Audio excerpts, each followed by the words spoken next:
Disgruntledduck.com. Hey guys, so you've made it to week 2, or as I like to think, S01E02. You torrenters will know what I'm talking about. So yeah, right, we're doing another video. So thank you for coming back. This video is going to be a bit more pimping than actually model making. I've ordered some stuff from a website. I just want to show you what I've got because it's friggin' awesome. Before we get there, I just want to show you what I'm wearing this week. I don't know if we get a good shot of that. I can't be on TV if I'm dead. Now, some of you will know what that means, a lot of you won't. If you're a wrestling fan, or have ever been a wrestling fan, there's a couple of podcasts out there by Conrad Thompson. And yeah, this is Bruce Pritchard's one. I was lucky enough to meet the guy. And this is one of the t-shirts he makes. If you're curious about what I was wearing last week, because last week was a really, really cool one, and I love this shirt, so I've pulled it up. So that was last week's. It was Japanese Yoshi. So there we go. Right, so we're going to start this one off. I said it was going to be some random stuff. I phoned up my mother this week. We're having a conversation, and we were talking about Line of Duty. And she said to me, "Do you know the actress that's in Line of Duty?" I'm like, "Well, which one, Mum?" And she goes, she was in it from season 2. She's quite a main character. So I'm trying to think of this. I'm like, I can't think of anyone who started season 2 and just went through the whole lot. She goes, "Yeah, she's the main character. She does undercover work." I'm like, "Mum, you know she was in season 1. So Mum, without even missing a beat, goes, "Yeah, I never watched season 1. Like, oh dear God, what can you do? So anyway, we're going down now. This is what we're doing. I think we're so this is, I've not opened this guy. So this is from, oh look at that, man. You try and get some promotion and it all goes wrong. This is from a company called Whaling Games. Now I've used these guys a few times. Now I'm going to put a link. Below this video, right? Now, what these guys do is they do a lot of the tabletop miniatures, but they do all the paints. They have a huge selection of paints, right? And you get a good discount. You're not gonna, they do the GW paints, they do the Umbral, they do the Tamiya, and you're always gonna pay less than you pay in the shop.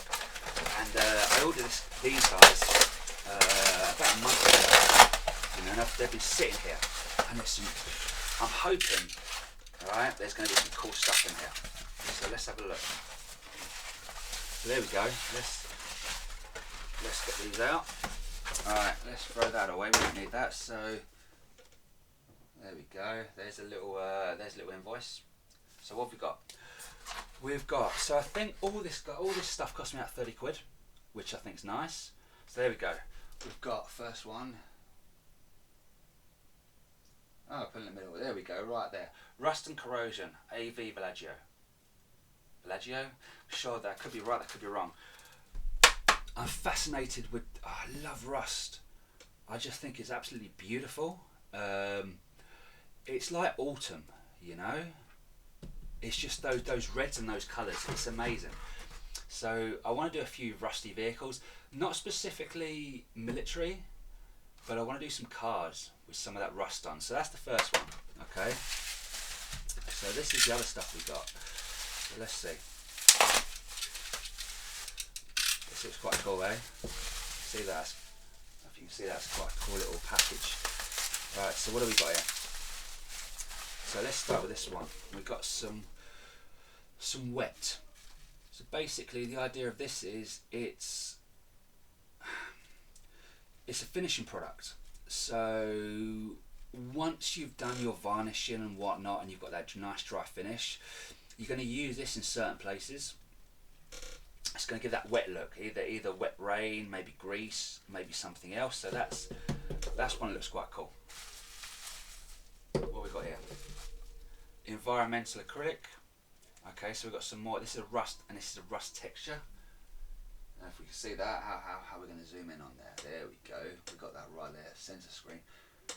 Right, so this is a rust oxide texture, so I think that's going to be a nice, maybe a nice base coat. I don't know though, so we'll see what that does. I think this guy at the back, there we go, oil wash. So okay, they're the same company, so I'm thinking this is going to give that nice greasy oil shine around engines, around wheel nuts, around that kind of thing. So I'm really looking forward to that one. Okay, so let's move on. So we've got some of the dropper bottles here. I'm leaving these two guys till last. Alright, so what have we got here? Let's line these up. So we've got two Model Air. We've got two types of, what have we got? We've got different rusts, different oxide rusts. So again, this is a lot about those rusty colours. Okay, so that's really what we're going to move forward with this kind of project. Another surface primer. Okay, we've got a German red brown. I've also got the AK German red brown. So this is, I've seen some really cool stuff on Insta where people have done tanks, and so basically the tanks, what they would do is they'd send the stuff in the latter days straight out of the factory. There's no camo in it, it's just bare primer, and yeah, that's the primer.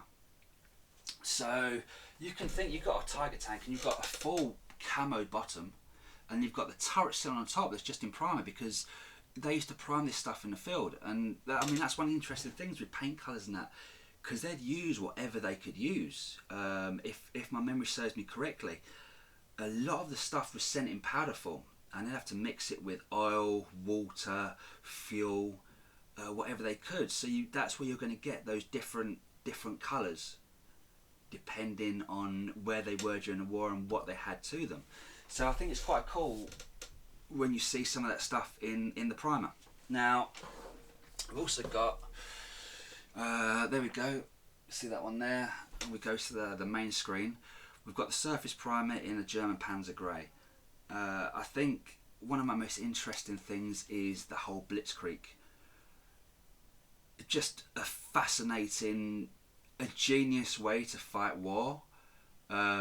Thank God we managed to find a way to defeat it, but at the start of the war the Germans were on point, and a lot of their vehicles were in that Panzer Grey, and that's perfect undercoat. Now, next one, chipping medium, and that's what we've got.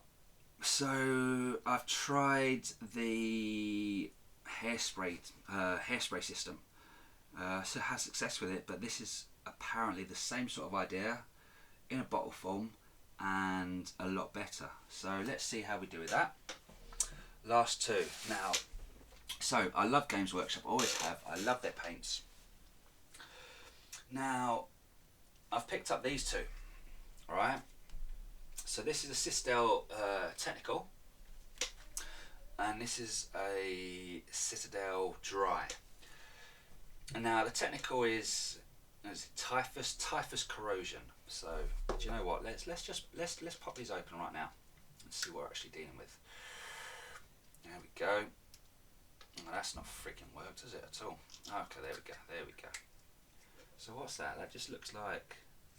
Let me give it a little shake. Okay. That's quite thin, so maybe that's a wash. So we'll come back to that and see what we're doing. Okay, that sounds really thick. So let's have a little pop on this one. I don't know what this is. This little nugget at the back. Oh, here we go. Here we go. So let's pop this. This is. Oh wow! Look at that. Look at that. That is. Okay, that's really thick. Okay, so that's for dry brushing. Now it seems really, really bright, but you know, I've been looking at some rusty things recently, and some of them are really bright. It has a really, really, really orangey effect. So I think when we take these guys, I'm going to show it to this camera. So let's move these out of the way. So if I zoom in right there, I think that's going to do us something nice. couple of ideas for what we're going to use these for. So yeah. So all of this stuff I paid for. I'm not getting paid to promote this company at all. I just think they're really good. There's one thing I would say though. If the items are shown out of stock, don't order them, because they will hold your whole order until the items come in stock, and that can be weeks and weeks and weeks. If you don't mind waiting weeks, knock on. But if you want the stuff in a reasonable time, yeah, you need to just only order stuff that is in stock. So you're going to see a post, I think it's June Models on my blog, which is there, disgruntledduck.com, don't forget that. And yeah, I bought a load of stuff from those guys. I only wanted to get a pot of Tamiya, I think XF1 white, for lightening up some paint for airbrushing.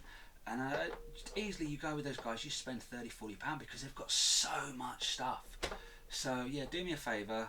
Well, it's not even a favour for me. I'm not going to get much out of it. But check them out. I think they're a really great company. And I'll join you for season 1, episode 3 soon. Take it easy, guys. Don't forget to hit the subscribe button, give the video a thumbs up and leave a comment.